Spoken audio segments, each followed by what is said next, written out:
Greetings. This is going to be a demonstration of how to do homework 1 for the software engineering course.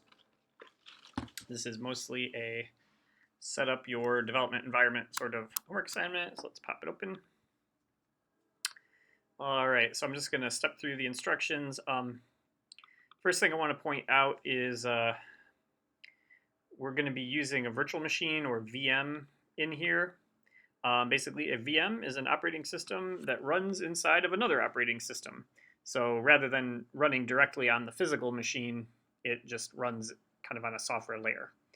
And so the parent operating system, the one that is on the physical machine, is called the host OS, and the virtual machine is called the VM, or you might have multiple VMs too. So if you have a Windows computer, Windows will be your host OS, and you can use the VirtualBox, which we'll get to in a minute, to install like Linux, a Linux VM, and that Linux VM can run on top of your Windows. So that's what we're going to, more or less what we're going to do in here, although you don't necessarily need Windows as your host. Okay, so here are the steps. So first of all, if you're on the university Wi-Fi, you want to make sure you're on the U of M network, and especially not the U of M guest network, if that's even still a thing. Yeah, it looks like it is still a thing. U of M guest has a lot of ports blocked, and that will cause this demo or the steps here not to work properly, and you'll have a mess. So make sure you're on the U of M network. Oh, and it's now just UM. I see. Okay, well, things have changed a little bit. I have to update that. Okay, so and it's UM dash guest. Okay. All right, so that's step 1. Step 2 is activate your Piazza account. Here's what Piazza looks like. Basically, we're going to use this to send Q&A messages. There's really nothing going on here yet. So you just need to make sure you sign up for that. Also, I will broadcast messages using Piazza. And so if you want to get my messages, which you do want to get, you pretty much need to get them. You'll want to be signed up for Piazza and be registered for the course, which you should get an invitation about this. You should already have an invitation about this in your email. You're also going to need to sign up for GitHub so that you have a GitHub username, and make sure you don't forget your password because you'll be using GitHub a lot this semester. So don't lose that. So get yourself a GitHub username if you don't already have one, and don't forget your password. All right, we're going to use Visual Studio Code or VS Code as our editor of choice this semester. I generally require us all to sync up on the same tools because just enables us to all talk about stuff is one good reason, and kind of prevents other sorts of issues. The only one I may be willing to be a little bit flexible on is VS Code, but hey, you might as well give it a shot because it's kind of cool, and just give yourself some experience with another modern code editor. Similar ones are like Sublime Text and Atom, but I'd say give this one a shot. We're going to use certain extensions. I honestly can't remember what comes installed by default, but I'm going to say that it looks like these extensions are the ones you want to get. Make sure you have, so they're already installed on mine. There's ERB, there's Ruby, there's Rails, so on and so forth. You can search for extensions up here, just plug in these names and they should come right up.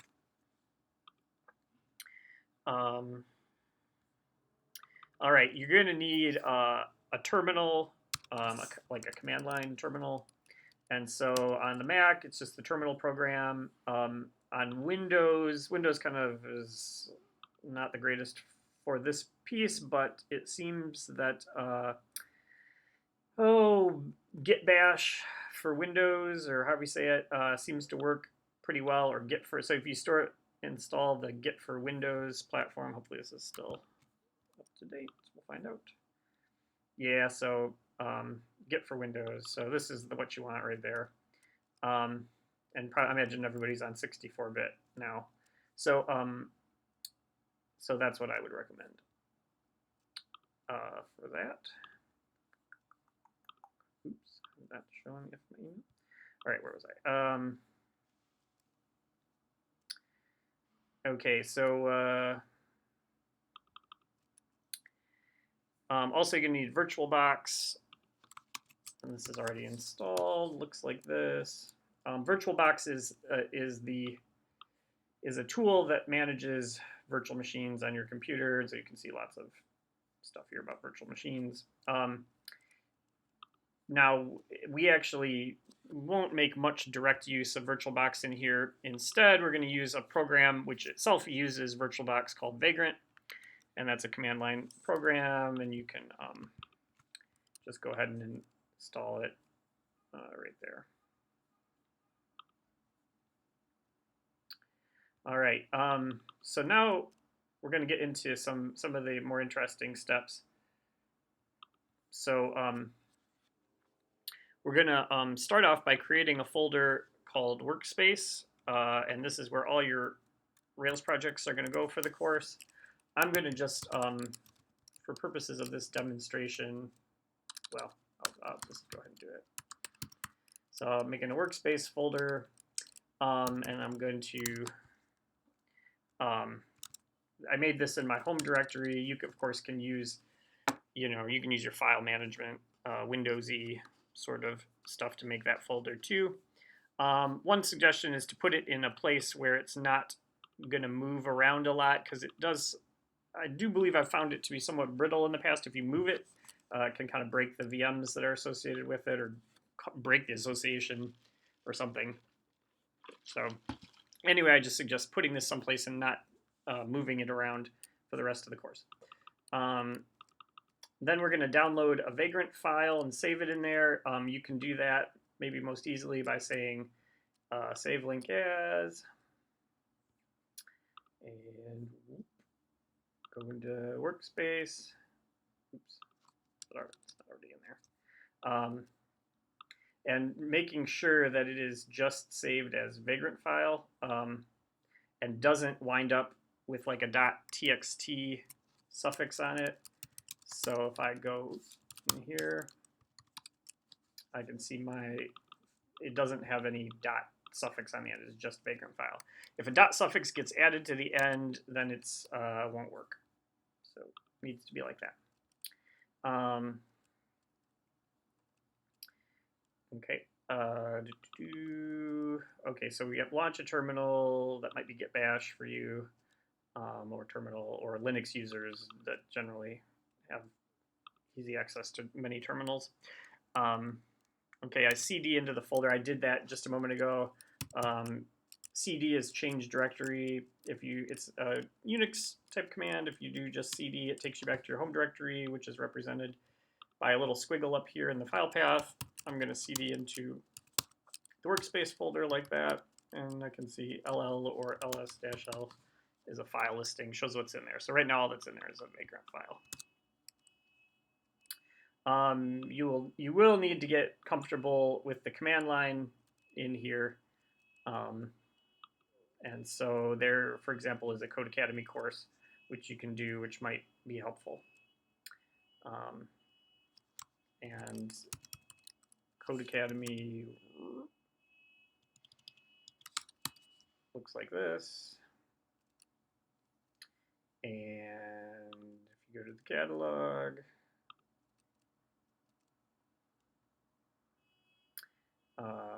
somewhere in the catalog, do they not give you a convenient way to search? Somewhere in the catalog is going to be Unix command line sort of stuff. Courses, make website.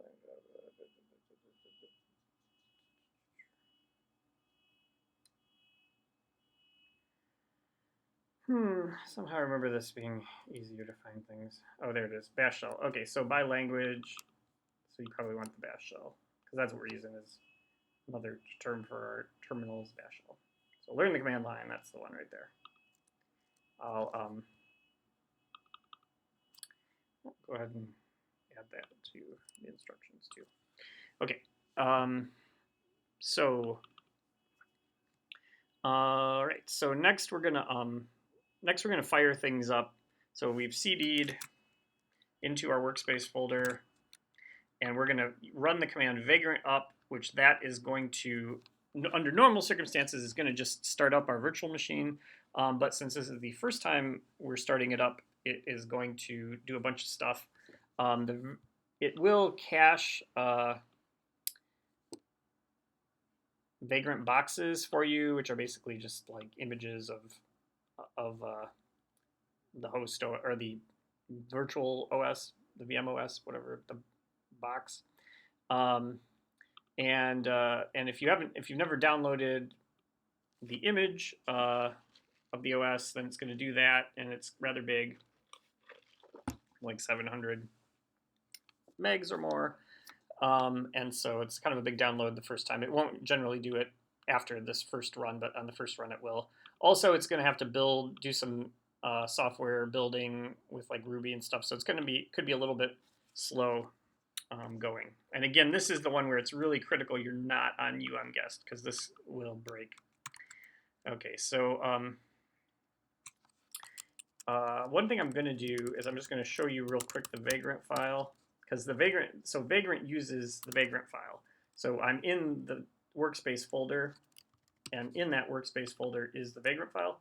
That's how, so when I run the command here, it'll use this Vagrant file, which is right in the same folder. If I was in a different folder, then that would be a problem, because there's no Vagrant file.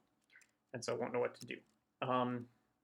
Here's what the Vagrant file looks like. It happens to be, the Vagrant files are written in Ruby, similar to what we're going to be doing in the rest of the course. I guess all I want to point out is just a few of the settings here. So we're going to install Ubuntu Xenial, I want to say Xerxes or whatever it is, that version of Ubuntu. We have a box for that. We're going to do a little port forwarding to port 3000. If your host OS is making use of port 3000, like listening on port 3000, this probably is going to be a problem. And you either want to stop listening on port 3000, or you might have to change your numbers here. That would be the only other thing I can think of. And you'll have to always replace every place in here where I say anything about port 3000, you'll have to replace it with whatever number you are using.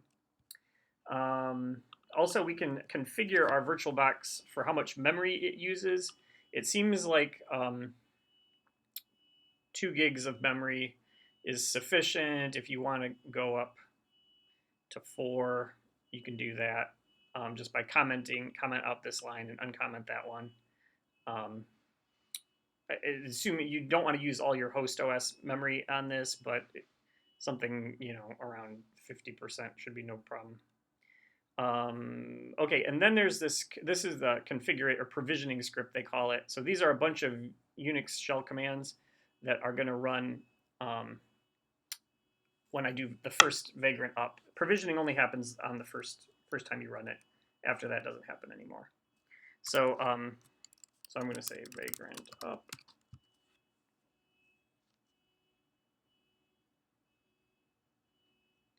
And this is, like I said, this command is going to take a little bit to run.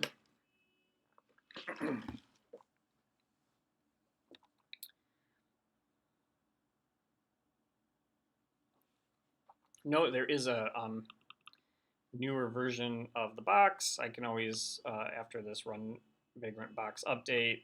As long as the box you have is working for you. We only kind of run these when we're doing development, so it probably will quickly become out of. You'll probably start seeing this pretty quickly, and I'd say it's not a big deal. You can just ignore it if everything's working for you already.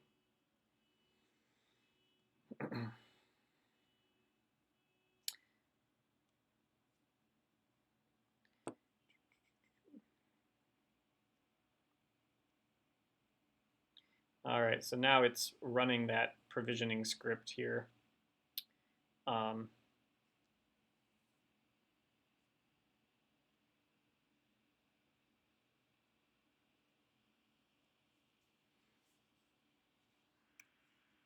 If we look at it, those are all apt-get related.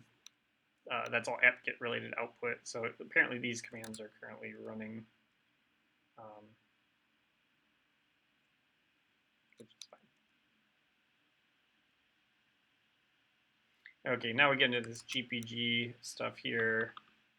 So this is for installing RVM, which is the Ruby version manager, which I'll get back to. Even though these are all red, they're not actually errors, they're just output.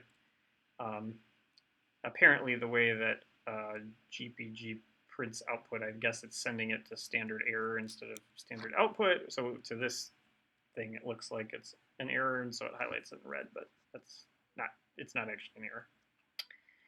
All right, and now installing RVM, so that would be probably this line right here.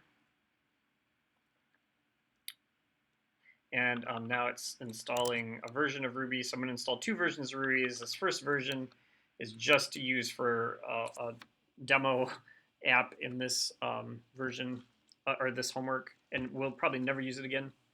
And this is really the version you're going to use in class for development. So now we're doing the second version, installing that. So building goes reasonably quickly on my machine. Hopefully it will on yours also.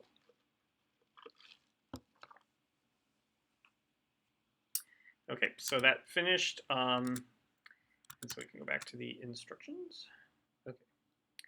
So we just ran Vagrant up and it all went through and I didn't note any problems, so hopefully it's all good. And so next thing we're going to do is run Vagrant SSH to SSH into the VM. Because right now we're still on the host OS here.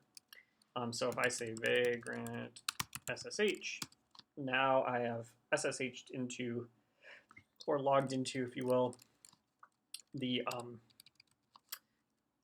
virtual machine. And you can tell that this little status line here, prompt, changes from what it was. So the name of my host machine is Munich. So here I am at Munich in the workspace folder. I do Vagrant SSH, and now I'm the user Vagrant, which we don't really care about, but that's how they assign it, as the user Vagrant at, and then Ubuntu Xenial is what they name it, what they named the virtual machine, and you're in the home directory. So we can do an ls-l and see what's in the home directory. And so basically all you see is the workspace folder, but it's actually a symlink to a /vagrant folder, but you can think of it as a workspace folder. And so, I accidentally scrolled down. So we're gonna, jumping ahead here somehow. Okay, we Vagrant SSH, tested out ls-l. We're gonna cd into the workspace folder, kind of similar to as before. Okay, so now I've cd'd into the workspace folder. And we're going to do a command. We're going to clone a Git repository. That's basically going to download some stuff. I'm going to do it ls-l here, just so you can see what's in there. So one thing I want to point out is this workspace folder is actually a synced folder, so-called, between the host OS and the virtual machine. So this folder appears the same both on the host OS and in the virtual machine. So there's our Vagrant file, for example, from earlier. And then it's created a log file too, which this log file thing is new to me. I'm not sure if it's going to always want to do that every time you run it. It may possibly, so you probably just wind up ignoring it. But yeah, that's there. Okay, so so let's run that clone command. I copied it, and now I'm going to paste it in. And it runs the clone command. And so now if I do an ls-l, we'll see there is a sample app folder present. And so now we can cd into the sample app folder.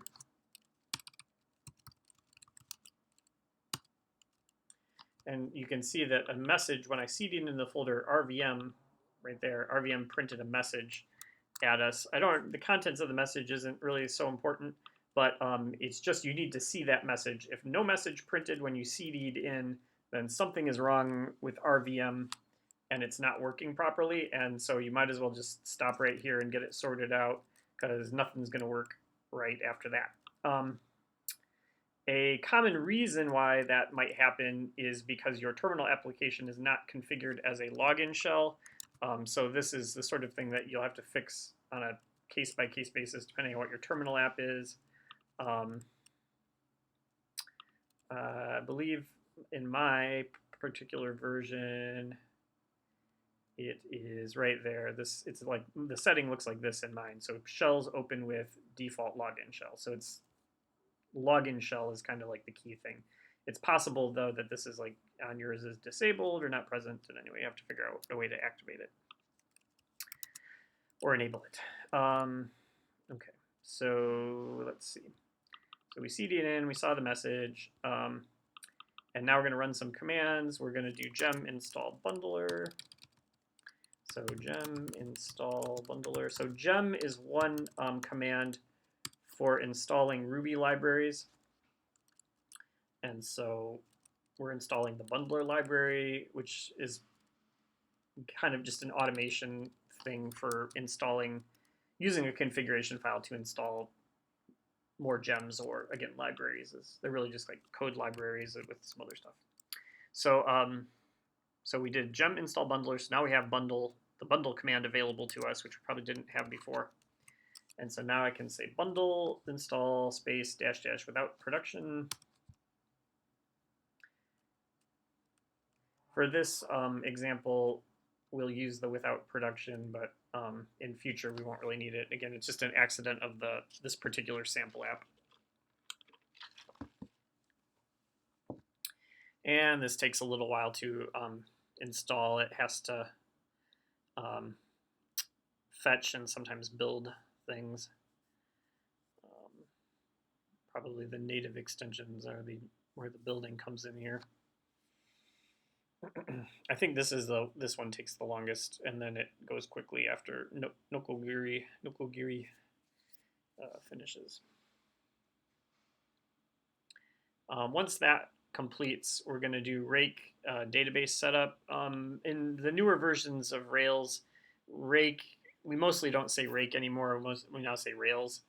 But in older versions, some commands you had to use Rake for, and some you used Rails for. So just a side note, like here, like later on in the course, this will be Rails and that'll be Rails, but for this example, it has to be Rake.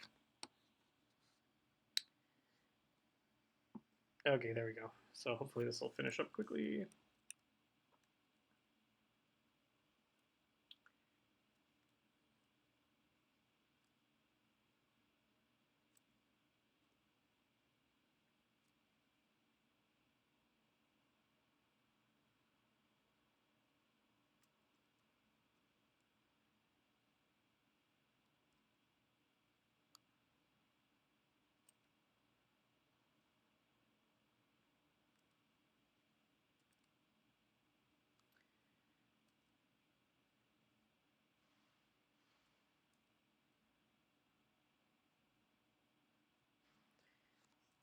So the lovely world of modern software development with all the code reuse, which is nice and is also kind of brings with it its own set of challenges. Okay, so we did the bundle install, and so now I'll go ahead and do the Rake DB setup. And so this just so the Rails comes with its own little development web server that you use when you're developing Rails code, and so we're going to fire that up in a few minutes. But before we do that, we have to set up the database that it will use, and so this is all for the application. And you can see the application that is in the sample app it's like a Twitter clone sort of thing. It does micro posting and stuff, and so that's what the database tables are. Okay, now it's done. So first, before we fire up the web server, we also have an automated test harness. And so if we say we can run our test, this example comes with some already made. So we can say rake test, and it will go and run all the automated tests.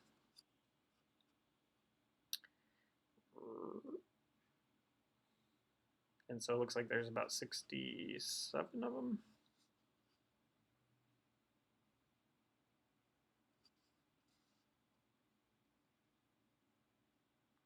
And so you can see here the summary. None of the tests failed, none of them errored out, and none of them were skipped. So So that's what you would expect to see. And this is, at this point, you need to take a screenshot and save it so that you can submit it at the end. So take a screenshot of this output in particular. But you can give me the whole screen and just as long as that's depicted in it. Okay, so next step is going to be to run the Rails web server. So the command is Rails, and then S for server, and then we have to do a -B option for binding, and we're binding to the 0.0.0.0 IP. And the reason we have to bind to that is because why are we binding to that? The reason we're binding to that is because we're running the server in a virtual machine, and so you want to load the pages in your web browser, but the web browser is running on your host OS, which is kind of like a different machine than your virtual machine. And so this is just a way to help the virtual machine and the host OS talk so that so you can load the VM web pages.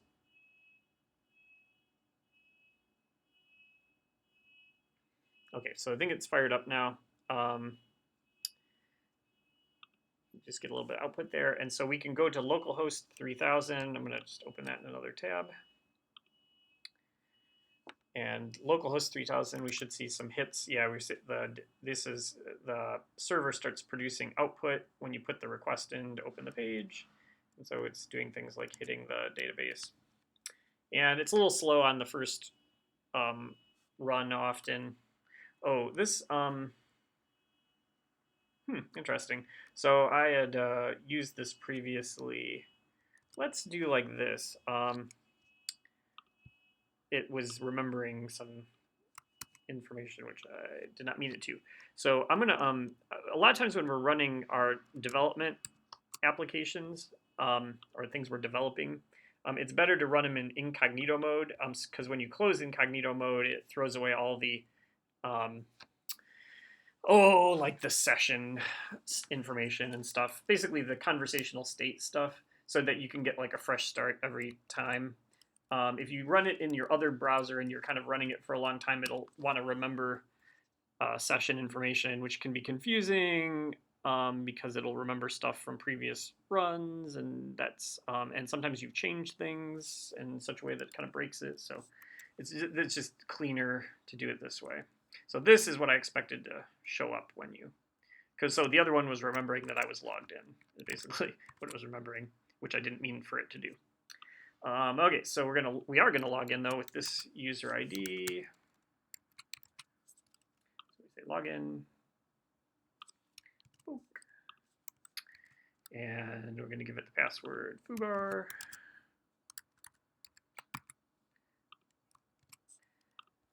And we'll say login. Okay, so yeah, and no, we don't need to translate this page. So here's what it should look like when you log in. And so what you're going to do is you're going to create, for the little task here, just to kind of prove that this thing is working, right? So we're now running a Rails application, which we have code for. And so to prove that it's running, we're going to use it a little bit. So we're going to add a post. Now, one thing that's slightly confusing here is you have to click the home link to add posts. And so now you see this thing here. And so let's go ahead and add that post. So I said just add a little message with your universal user ID. And then go ahead and post it. Boink, post created. We see there it is in the micropost feed. There's the message I posted. So, and so you would also need to take a screenshot at this time. Take a screenshot, save it, so we can submit it later. And then that's, you've completed the main part of the homework here. If you got your 2 screenshots, you're pretty much ready to submit things. I want to point out how to shut things down. So since it's usually, you don't want to usually leave this running all the time. You want to kind of turn it on and off as you use it. So, so right now we got the web server running here. And so to kill the web server, we do Control-C, which is the Unixy way of sending basically a terminate interrupt. and that's how the web server wants to be shut down, weirdly enough. So there it's shut down, and so now we're still in our virtual machine, you can see here. And so to get out of the virtual machine, just type exit command. Okay, now we're back in the host OS, you can see. And then Vagrant's still running, though the virtual machine, like you could think of it as the VM is still turned on. And so to turn it off, you just say Vagrant halt.